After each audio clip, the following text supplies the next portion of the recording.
إن الحمد لله نحمده ونستعينه ونستغفره ونعوذ بالله من شرور أنفسنا ومن سيئات أعمالنا من يهده الله فلا مضل له ومن يضلل فلا هادي له وأشهد أن لا إله إلا الله وحده لا شريك له وأشهد أن محمدا عبده ورسوله اللهم صل على محمد وعلى آل محمد كما صليت على إبراهيم وعلى آل إبراهيم إنك حميد مجيد اللهم بارك على محمد وعلى آل محمد كما باركت على إبراهيم وعلى آل إبراهيم إنك حميد مجيد أما بعد فإن خير الحديث كتاب الله وخير الهدي هدي محمد صلى الله عليه وسلم وشر الأمور محدثاتها وكل محدثة بدعة وكل بدعة ضلالة وكل ضلالة في النار أعوذ بالله من الشيطان الرجيم يا أيها الذين آمنوا اتقوا الله حق تقاته ولا تموتن إلا وأنتم مسلمون يا أيها الناس اتقوا ربكم الذي خلقكم من نفس واحدة وخلق منها زوجها وبث منهما رجالا كثيرا ونساء واتقوا الله الذي تساءلون به والأرحام إن الله كان عليكم رقيبا يا أيها الذين آمنوا اتقوا الله وقولوا قولا سديدا يصلح لكم أعمالكم ويغفر لكم ذنوبكم ومن يطع الله ورسوله فقد فاز فوزا عظيما قابل صد احترام بزرگوں دوستوں اور بھائیوں، اللہ رب العزت کی بڑی بڑی مخلوقات ہیں جو اس کی عظمت پر دلالت کرتی ہیں اور جو اس کی قدرت کاملہ کی نشانیاں ہیں۔ ان مخلوقات میں سے ایک مخلوق اللہ رب العزت کی کرسی ہے، جس کا ذکر آیت الکرسی کے اندر موجود ہے۔ اللہ رب العزت نے اس آیت الکرسی کے اندر ارشاد فرمایا، جو کہ قرآن مجید کی سب سے عظیم آیت ہے، جیسے کہ نبی کریم صلی اللہ علیہ وسلم نے اس آیت کو اعظم آیت فی کتاب اللہ کی کتاب میں سب سے عظیم ترین جو آیت ہے، نبی کریم صلی اللہ علیہ وسلم نے اس آیت الکرسی کو قرار دیا۔ اس میں اللہ رب العزت نے ارشاد فرمایا کہ وسع کرسیہ السماوات والارض، کہ اللہ رب العزت کی جو کرسی ہے اس نے احاطہ کر رکھا ہے، اس نے گھیر رکھا ہے آسمانوں کو بھی اور زمین کو بھی۔ آسمان از خود یہ اللہ رب العزت کی بہت بڑی مخلوق ہیں، جن کو اللہ رب العزت نے چھت بنایا ہے، اور اسی طرح زمین بھی اللہ رب العزت کی بہت بڑی مخلوق ہے کہ جس کو اللہ رب العزت نے بچھونا بنایا ہے۔ تو اللہ رب العزت کی یہ جو مخلوق ہے کرسی، اس نے آسمانوں اور زمین کو گھیر رکھا ہے، یعنی آسمان سارے کے سارے اور اسی طرح زمین یہ نیچے ہیں اور وہ کرسی اوپر ہے۔ بلکہ نبی کریم صلی اللہ علیہ وسلم نے ساتوں آسمانوں کے مقابلے میں کرسی کی کیا حیثیت ہے، یا یوں کہیے کہ کرسی کے مقابلے میں ساتوں آسمانوں کی کیا حیثیت ہے، نبی صلی اللہ علیہ وسلم نے اس کی ایک مثال بیان فرمائی۔ حضرت ابو ذر رضی اللہ تعالی عنہ کو نبی صلی اللہ علیہ وسلم نے ارشاد فرمایا کہ السماوات السبع مع الکرسی الا كحلقۃ ملقاۃ بارض فلات، کہ ساتوں آسمان کرسی کے مقابلے میں ایسے ہیں جیسے ایک چھلا ہو یا جیسے ایک انگوٹھی ہو جو کہ ایک چٹیل میدان کے اندر پڑی ہوئی ہو۔ چھوٹی سی انگوٹھی یا چھوٹا سا چھلا جو کہ انگلی میں پہنا جاتا ہے، ایک بڑے چٹیل میدان کے اندر وہ چھوٹی سی انگوٹھی پڑی ہو تو اس کی کیا حیثیت ہوگی۔ بالکل یوں ہی سمجھ لیں کہ یہ ساتوں آسمان اس کرسی کے مقابلے میں ایسے ہی ہیں، کرسی کے مقابلے میں ایسے ہی ہیں جیسے ایک چھوٹی سی انگوٹھی ہو یا جیسے چھوٹا سا چھلا ہو، چٹیل میدان کے اندر پڑا ہوا ہو. اور نبی صلی اللہ علیہ وسلم نے ارشاد فرمایا کہ وہ فضل العرش علی الکرسی، اور عرش ایک اللہ رب العزت کی ایک اور مخلوق ہے کرسی کے علاوہ، اور یہ اللہ رب العزت کی سب سے بڑی مخلوق ہے کہ اس سے بڑی کوئی مخلوق نہیں. عرش باری تعالی فرمایا کہ عرش کی کرسی پر فضیلت ایسے ہے جیسا کہ چٹیل زمین، ہموار زمین کی فضیلت ہے ایک چھوٹے سے چھلے یا ایک چھوٹی سی انگوٹھی کے مقابلے میں. میرے عزیز بھائیوں، جہاں کرسی اتنی بڑی ہے اور اتنی وسعت والی ہے کہ ساتوں آسمان اور زمین اس کے نیچے ہیں، اس کے اندر ہیں، اس کی وسعت کے اندر ہیں. میرے بھائیوں، عرش باری تعالی اس سے بھی بڑی مخلوق ہے، کرسی سے بھی بڑی مخلوق ہے، اور اللہ رب العزت اس عرش پر مستوی ہے. اللہ رب العزت کا عرش پر بلند ہونا، عرش پر مستقر ہونا، یہ کیسے ہے؟ جیسے اس کی عظمت کے لائق ہے، جیسے اس کی شان کے لائق ہے، جیسے اس کی بڑائی کے لائق ہے. اللہ کے مستوی ہونے کو مخلوقات کی صفات میں سے کسی بھی صفت کے ساتھ تشبیہ نہیں دی جا سکتی. اور اللہ رب العزت نے قرآن مجید کے اندر ایک مرتبہ نہیں، دو مرتبہ نہیں، بلکہ 7 مرتبہ ذکر کیا کہ رحمان یعنی اللہ رب العزت خود، اللہ رب العزت کہاں ہے؟ عرش پر مستوی ہے. وہ 7 مقامات کیا ہیں؟ اللہ تعالیٰ نے سورۃ الاعراف کے اندر ارشاد فرمایا ان ربکم اللہ الذی خلق السماوات والارض فی 6 ایام ثم استوى علی العرش. سورۃ یونس میں ارشاد فرمایا ان ربکم اللہ الذی خلق السماوات والارض فی 6 ایام ثم استوى علی العرش. سورۃ الرعد میں ارشاد فرمایا اللہ الذی رفع السماوات بغیر عمد ترونها ثم استوى علی العرش. اور سورۃ طٰہٰ میں ارشاد فرمایا الرحمن علی العرش استوى. یہی آیت آج کے خطبہ جمعہ کا عنوان ہے وزارت الاوقاف کی جانب سے، الرحمن علی العرش استوى. اسی طرح اللہ رب العزت نے سورۃ الفرقان میں ارشاد فرمایا الذي خلق السماوات والارض وما بينهما في 6 ايام ثم استوى على العرش. پھر سورۃ السجدہ میں ارشاد فرمایا اللہ الذي خلق السماوات والارض وما بينهما في 6 ايام ثم استوى على العرش. اور سورۃ الحدید میں ارشاد فرمایا هو الذي خلق السماوات والارض في 6 ايام ثم استوى على العرش. 7 مرتبہ اللہ رب العزت نے اپنے عرش پر اپنے مستوی ہونے کا ذکر کیا کہ اللہ اس عرش پر مستقر ہے، اللہ اس عرش کے اوپر بلند ہے.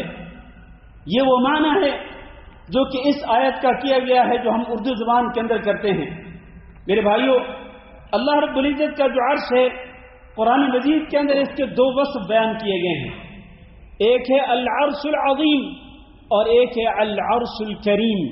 فتعال اللہ الملک الحق لا الہ الا ہو رب العرش الکریم. یہ سورۃ المومنون کے آخر میں ہے. اور اللہ لا الہ الا ہوا رب العرش العظیم یہ سورۃ النحل کے اندر ہے. تو العرش العظیم عظمت والا عرش، العرش الکریم معزز عرش جس کی بہت ہی عزت ہے، جس کا بہت ہی اکرام ہے اللہ رب العزت کے ہاں. یہ 2 وصف یہ بتلا رہے ہیں کہ عرش باری تعالی اللہ رب العزت کی بہت بڑی مخلوق ہے جس کی بڑی شان ہے اور جس کی بڑی عظمت ہے. اور یہ جو عرش ہے یہ تمام مخلوقات کی چھت بھی ہے، یعنی جتنی مخلوقات ہیں وہ ساری کی ساری عرش کے نیچے ہیں. عرش ان تمام مخلوقات کے اوپر ہے اور اللہ رب العزت کی ذات بابرکات اس عرش پر مستوی ہے. نبی کریم صلی اللہ علیہ وسلم نے ارشاد فرمایا اذا سألتم اللہ فسألوه الفردوس. جب تم اللہ تعالی سے جنت کا سوال کرنا چاہو تو جنت الفردوس مانگا کرو اللہ رب العزت سے. کیوں؟ اس لیے کہ فإنه اوسط الجنت واعلى الجنہ، اس لیے کہ الفردوس جنت کا وہ اعلیٰ درجہ ہے جو کہ سب سے بلند بھی ہے اور سب سے افضل بھی ہے. وفوقہ عرش الرحمن، اور اسی جنت الفردوس کے اندر رحمان کا عرش بھی ہے، ومنہ تفجر انہار الجنہ، اور اسی سے جنت کی 4 قسم کی نہریں بھی نکلتی ہیں جو کہ قرآن مجید کے اندر ذکر کی گئی ہیں۔ اور عرش باری تعالی اللہ رب العزت کی مخلوقات میں سب سے زیادہ وزنی مخلوق ہے۔ سب سے زیادہ وزن اگر اللہ کی کسی مخلوق کا ہے تو وہ عرش باری تعالی کا ہے۔ اس لیے وہ دعا کے اندر یہ بتلایا گیا ہے کہ آپ یہ دعا صبح کے وقت، صبح کے اذکار میں 3 مرتبہ یہ پڑھا کریں، سبحان اللہ وبحمدہ عدد خلقہ ورضا نفسہ وزینت عرشہ ومداد کلماتہ۔ اگر عرش کے وزن سے زیادہ کسی اور مخلوق کا وزن ہوتا تو نبی کریم صلی اللہ علیہ وسلم یہاں اس دعا کے اندر اس دوسری مخلوق کا ذکر کرتے جو عرش سے زیادہ وزنی ہوتی، لیکن عرش کے سب سے زیادہ وزنی ہے، اس لیے نبی کریم صلی اللہ علیہ وسلم نے اس دعا کے اندر اللہ کی مخلوقات میں سے عرش باری تعالیٰ کا ذکر فرمایا۔ اور یہ جو عرش ہے اس کے پائے بھی ہیں یا اس کے ستون بھی ہیں جن کے اوپر یہ عرش کھڑا ہوا ہے، اور اس کا ذکر قرآن مجید کے اندر بھی موجود ہے۔ نبی کریم صلی اللہ علیہ وسلم نے بھی ارشاد فرمایا، لا تخیرونی علی موسیٰ، مجھے تم موسیٰ علیہ السلام پر فضیلت نہ دیا کرو، یعنی فخریہ طور پر، کیونکہ نبی صلی اللہ علیہ وسلم فخر کو پسند نہیں کرتے تھے۔ اس میں کوئی شک نہیں کہ ہمارے نبی صلی اللہ علیہ وسلم تمام انبیاء اور رسل علیہ السلام سے افضل ہیں، لیکن آپ کی تواضع اور عاجزی اور انکساری دیکھیے کہ آپ یہ ارشاد فرماتے ہیں کہ مجھے موسیٰ علیہ السلام سے زیادہ فضیلت نہ دیا کرو، اس لیے کہ قیامت کے دن لوگ بے ہوش ہو جائیں گے اور میں سب سے پہلا شخص ہوں گا جس کو اس بے ہوشی سے افاقہ ہوگا، تو میں دیکھوں گا کہ موسیٰ علیہ السلام نے عرش باری تعالیٰ کے پایوں میں سے ایک پائے کو پکڑا ہوا ہے، پایوں میں سے ایک پائے کو پکڑا ہوا ہے۔ تو آپ فرماتے ہیں کہ مجھے نہیں پتا کہ موسیٰ علیہ السلام بھی بے ہوش ہو کر گرے ہوں گے اور وہ مجھ سے پہلے ان کو افاقہ ہوا اور انہوں نے عرش کے پایوں میں سے ایک پائے کو پکڑ لیا، یا پھر ہو سکتا ہے کہ اللہ رب العزت نے ان کو بے ہوشی نہ کرنا ہو، جیسے کہ اللہ نے فرمایا الا من شاء اللہ، جس کو اللہ چاہے گا تو اللہ اس کو بے ہوش نہیں کرے گا قیامت کے دن۔ ہو سکتا ہے موسیٰ علیہ السلام بھی انہی میں سے ہو۔ تو اس میں اللہ کے رسول صلی اللہ علیہ وسلم نے عرش کے پایوں کا ذکر کیا، اور عرش کو فرشتوں نے اٹھا رکھا ہے، عرش باری تعالیٰ کو فرشتوں نے اٹھا رکھا ہے۔ اللہ تعالیٰ نے ارشاد فرمایا وَيَحْمِلُ عَرْشَ رَبِّكَ فَوْقَهُمْ يَوْمَئِذٍ ثَمَانِيَةٌ، قیامت کے دن 8 فرشتوں نے عرش باری تعالیٰ کو اٹھا رکھا ہوگا۔ اور اسی طرح فرمایا الَّذِينَ يَحْمِلُونَ الْعَرْشَ وَمَنْ حَوْلَهُ يُسَبِّحُونَ بِحَمْدِ رَبِّهِمْ وَيُؤْمِنُونَ بِهِ وَيَسْتَغْفِرُونَ لِلَّذِينَ آمَنُوا رَبَّنَا وَسِعْتَ كُلَّ شَيْءٍ رَحْمَةً، کہ وہ فرشتے جنہوں نے عرش کو اٹھا رکھا ہے اور جو اس عرش کے ارد گرد ہیں وہ اللہ رب العزت کی تسبیح بیان کرتے ہیں، اور وہ اہل ایمان کے لیے استغفار کی دعا کرتے ہیں۔ تو اللہ رب العزت نے اس آیت کے اندر ذکر کیا کہ عرش باری تعالیٰ کو فرشتوں نے اٹھا رکھا ہے، اور میرے بھائیوں جن فرشتوں نے عرش باری تعالیٰ کو اٹھا رکھا ہے وہ فرشتے کتنی بڑی مخلوق ہیں اس کا اندازہ آپ اس حدیث سے لگا سکتے ہیں کہ نبی کریم صلی اللہ علیہ وسلم نے ارشاد فرمایا کہ مجھے اجازت دی گئی کہ میں ان فرشتوں میں سے ایک فرشتے کے بارے میں بتلاؤں جن فرشتوں نے عرش باری تعالیٰ کو اٹھا رکھا ہے۔ ان فرشتوں میں سے ایک فرشتہ جو ہے اس کی کانوں کی لو سے لے کر اس کے کندھوں تک اتنی مسافت ہے کہ جو 700 سال کے اندر طے ہو سکتی ہے، کان کی لو سے لے کر کندھے تک۔ یہ ہماری کان کے لو اور کندھا یہ بالکل ساتھ ساتھ، لیکن وہ فرشتہ ان فرشتوں میں سے جن فرشتوں نے رحمان کے عرش کو اٹھا رکھا ہے، اس فرشتے کی ایک کان کی لو سے لے کر اس کے کندھے تک اتنی زیادہ مسافت ہے کہ جو 700 سال کے اندر طے ہو سکتی ہے۔ ایک فرشتہ اتنا بڑا ہے، اور 8 فرشتے قیامت کے دن جنہوں نے رحمان کے عرش کو اٹھا رکھا ہوگا وہ کتنی بڑی مخلوق ہوں گے، اور اس سے آپ اندازہ کر سکتے ہیں کہ خود عرش باری تعالیٰ جو ہے وہ کتنی بڑی مخلوق ہے کہ جس کو اتنے بڑے بڑے فرشتے نے اٹھا رکھا ہے۔ انسان کی عقل جو ہے وہ دنگ رہ جاتی ہے، انسان کی عقل ادراک نہیں کر سکتی ہے، وہاں تک انسان کی عقل کی رسائی ختم ہو جاتی ہے کہ وہ کتنی بڑی مخلوق ہے عرش باری تعالی، اور کتنے بڑے بڑے فرشتوں نے اس عرش باری تعالی کو اٹھا رکھا ہے۔ میرے بھائیوں، اس عرش باری تعالی کی کئی خصوصیات ہیں، ان میں سے ایک یہ ہے، نبی صلی اللہ علیہ وسلم نے ارشاد فرمایا کہ ان اللہ کتب کتابا قبل ان یخلق الخلق، اللہ رب العزت نے ایک کتاب لکھی، ایک چھوٹی سی ایک چٹھی لکھی، چھوٹی سی ایک پرچی لکھی، اور تمام مخلوقات کو پیدا کرنے سے پہلے لکھی۔ اس پہ صرف ایک جملہ لکھا ہوا، ایک سینٹینس ہے، وہ کیا ہے؟ فرمایا کہ ان رحمتی سبقت غضبی، کہ میری رحمت میرے غضب سے آگے بڑھ گئی، میری رحمت سبقت لے گئی ہے میرے غضب سے، یعنی میری رحمت کہیں زیادہ ہے میرے غضب سے اور میرے غصے سے۔ اور یہ جو بات ہے نا، یہ چھوٹی سی بات، ایک چھوٹا سا جملہ جو ہے، یہ جس پرچی کے اندر لکھا ہوا ہے، فرمایا وَهُوَ مَكْتُوبٌ عِنْدَهُ فَوْقَ الْعَرْشِ، یہ پرچی اللہ رب العزت نے اپنے پاس عرش کے اوپر رکھی ہوئی، عرش کے اوپر یہ لکھا ہوا ہے کہ اللہ رب العزت کی جو رحمت ہے یہ اس کے غضب سے سبقت لے جا چکی ہے۔ اور دوسری خصوصیت یہ ہے، نبی صلی اللہ علیہ وسلم نے شہداء کی روحوں کے بارے میں ارشاد فرمایا کہ ارواحهم فی جوف طیر خضر، شہداء کی جو روحیں ہیں نا، یہ سبز رنگ کے پرندوں کے پیٹوں کے اندر ہیں، لہا قنادیل معلقہ بالعرش، ان پرندوں کے لیے کچھ قندیلیں ہیں جو کہ عرش باری تعالی سے لٹکی ہوئی ہیں۔ چنانچہ یہ پرندے جاتے ہیں جنت کے اندر، چر کے آتے ہیں، جنت کی سیر کر کے آتے ہیں، شام کو جب واپس لوٹتے ہیں تو جا کے عرش کی قندیلوں پہ جا کے بیٹھ جاتے ہیں، یہ ان پہ جا کے آرام کرتے ہیں۔ ان پرندوں کی پیٹوں کے اندر یہ شہداء کی روحیں موجود ہیں۔ یہ حدیث صحیح بخاری میں موجود ہے اور صحیح مسلم کے اندر بھی۔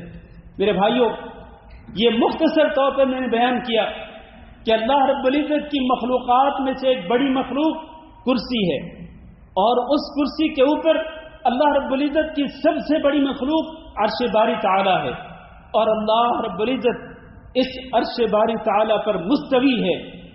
یہ مستوی ہونا قرآن مجید کے اندر بھی ذکر کیا گیا ہے، اور رسول اکرم صلی اللہ علیہ وسلم کی احادیث کے اندر بھی ذکر کیا گیا ہے۔ مستوی ہونا کیسا ہے؟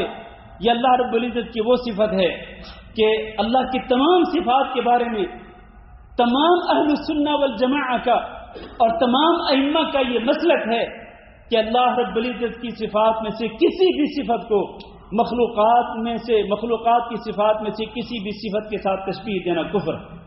لیس کمثلہ شیء وہو السمیع البصیر، اللہ رب العزت کی طرح کوئی نہیں ہے، اور وہ السمیع بھی ہے اور وہ البصیر بھی ہے، بہت زیادہ سننے والا بھی ہے اور بہت زیادہ دیکھنے والا بھی ہے۔ تو اللہ رب العزت کے بارے میں ہمارا عقیدہ کیا ہے؟ تمام اہل السنہ والجماعہ کا، ائمہ اربعہ سمیت رحمہم اللہ جمیعا، یہ عقیدہ ہے کہ اللہ رب العزت اپنی ذات بابرکات کے ساتھ کہاں پر ہے؟ عرش باری تعالیٰ پہ۔ یہ عقیدہ رکھنا کیوں ضروری ہے؟ اس لیے کہ اس کا تعلق میرے بھائیوں، اس کا تعلق ذات باری تعالیٰ کے ساتھ، اللہ رب العزت کی ذات بابرکات کے ساتھ۔ ہم اپنے اللہ کو پہچانیں اور اللہ کی قدرت کی نشانیوں کو پہچانیں اور اللہ رب العزت کی عظمت اور اس کی شان کو پہچانیں، اس سے ہمارا ایمان اللہ رب العزت کی ذات بابرکات پر اور زیادہ مضبوط ہوگا، اور زیادہ اس کے اندر مضبوطی آئے گی۔ اس عقیدے کے اندر، عقیدہ توحید کے اندر اللہ تعالیٰ سے دعا ہے کہ اللہ ہم سب کو یہ عقیدہ سمجھنے کی اور اس پر عمل کرنے کی توفیق دے۔ استغفر اللہ لی ولکم ولسائر المسلمین فاستغفروہ انہ هو الغفور الرحیم۔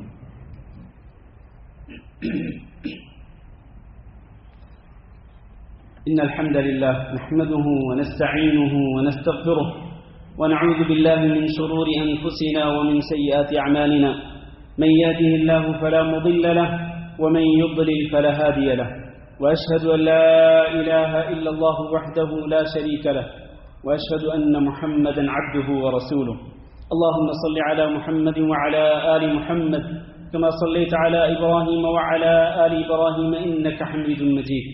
اللهم بارك على محمد وعلى آل محمد كما باركت على إبراهيم وعلى آل إبراهيم إنك حميد مجيد.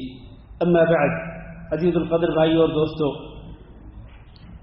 اہل سنہ والجماعہ کا اس بارے میں عقیدہ ہے کہ اللہ رب العزت نے اپنے بارے میں جو صفات ذکر کی اور اسی طرح نبی کریم صلی اللہ علیہ وسلم نے اللہ کی جو صفات ذکر کی، اہل سنہ والجماعہ ان تمام کی تمام صفات پر ایمان لاتے ہیں. جو بھی اللہ رب العزت نے قرآن مجید کے اندر ذکر فرمائی یا جو نبی صلی اللہ علیہ وسلم نے احادیث کے اندر ذکر فرمائی، تمام کی تمام صفات پر اہل سنہ والجماعہ ایمان لاتے ہیں اور کسی صفت کی تعویل نہیں کرتے. ان صفات کے معانی معلوم ہیں، جس طرح کہ الرحمن علی العرش استوى، رحمان عرش پر مستوی ہوا، اس کا معنی معلوم ہے کہ رحمان عرش کے اوپر بلند ہوا، رحمان عرش کے اوپر مستقر ہوا، یہ اس کا معنی ہے، لیکن اس کی کیفیت معلوم نہیں ہے. اسی طرح اللہ رب العزت کی جتنی بھی صفات ہیں، اللہ رب العزت کا چہرہ انور ہے، اس کی کیا کیفیت ہے ہمیں نہیں معلوم. چہرہ انور ویسے ہے جیسے اللہ کی شان کے لائق ہے، جیسے اس کی عظمت اور اس کی کبریائی کے لائق. اللہ رب العزت کے ہاتھ ہیں، بلکہ ہاتھوں کی انگلیاں بھی ہیں، وہ کیسے ہیں؟ ویسے ہیں جیسے اللہ کی شان کے لائق. اللہ رب العزت کی آنکھیں ہیں، وہ کیسے ہیں؟ جیسے اللہ کی شان اور اس کی عظمت کے لائق ہے. اللہ رب العزت کا نزول ہونا کہ اللہ رب العزت آسمان دنیا پہ نازل ہوتا ہے، اللہ کیسے نازل ہوتا ہے یہ معلوم ہے، کیسے نازل ہوتا ہے اس کی کیفیت معلوم نہیں. نازل ہونا معلوم ہے لیکن کیفیت معلوم نہیں. اسی طرح اللہ رب العزت کی باقی تمام صفات علیہ ہیں جو ہر قسم کے نقص سے پاک ہیں. تمام کے تمام نقائص اور تمام کے تمام عیوب سے اللہ رب العزت کی ذات بابرکات بھی پاک ہے، اللہ کے اسماء حسنہ بھی پاک ہیں، اللہ کی صفات علیہ بھی پاک ہیں. یہ عقیدہ رکھنا ضروری ہے. اور ائمہ اربعہ رحمہم اللہ ان کا بھی یہی عقیدہ تھا. امام مالک رحمہ اللہ سے الاستواء کے بارے میں پوچھا گیا کہ جو اللہ نے فرمایا نا الرحمن علی العرش استوى، تو استواء کیا ہوتا ہے؟ تو امام مالک نے کیا کہا تھا الاستواء معلوم والایمان به واجب. استواء کا معنی معلوم ہے اور اس پر ایمان لانا واجب ہے. والکیف مجہول، اور اس کی کیفیت نامعلوم ہے. والسؤال عنہ بدعہ، اور استواء کی کیفیت کے بارے میں سوال کرنا بھی بدعت ہے. استواء کی کیفیت کے بارے میں سوال کرنا بھی بدعت ہے. کوئی سوال بھی نہیں کر سکتا کہ اللہ تعالیٰ کیسے مستوی ہے. اور اسی طرح اللہ رب العزت کی باقی صفات علیہ ہیں. اللہ تعالیٰ سے دعا کرتے ہیں کہ اللہ رب العزت ہمیں اہل السنہ والجماعہ کا صحیح عقیدہ اپنانے کی توفیق دے. خصوصاً اللہ رب العزت کے اسماء و صفات کے بارے میں جو اہل السنہ والجماعہ کا عقیدہ ہے، اللہ ہم سب کو اس عقیدے کو اختیار کرنے کی توفیق دے، اس عقیدے کو سمجھنے کی بھی توفیق دے، اور اللہ ہمیں اس عقیدے کے تقاضوں کو پورا کرنے کی بھی توفیق دے. اللهم اعز الاسلام والمسلمين واذل الشرك والمشركين. اللهم اعز الاسلام والمسلمين واذل الشرك والمشركين. اللهم اغفر لنا وللمؤمنين والمؤمنات وللمسلمين والمسلمات الأحياء منهم والأموات. اللهم إنا نسألك العفو والعافية والمعافاة الدائمة في الدنيا والآخرة. اللهم إنا نسألك رضاك والجنة ونعوذ بك من سخطك والنار. اللهم فرج هم المهمومين ونفس كرب المكروبين وقض الدين عن المدينين واشف مرضانا ومرضى المسلمين. اللهم آمنا في أوطاننا واجعل هذا البلد آمنا مطمئنا وسائر بلاد المسلمين. عباد الله، إن الله يأمر بالعدل والإحسان وإيتاء ذي القربى وينهى عن الفحشاء والمنكر والبغي يعظكم لعلكم تذكرون. سبحان ربك رب العزة عما يصفون وسلام على المرسلين والحمد لله رب العالمين.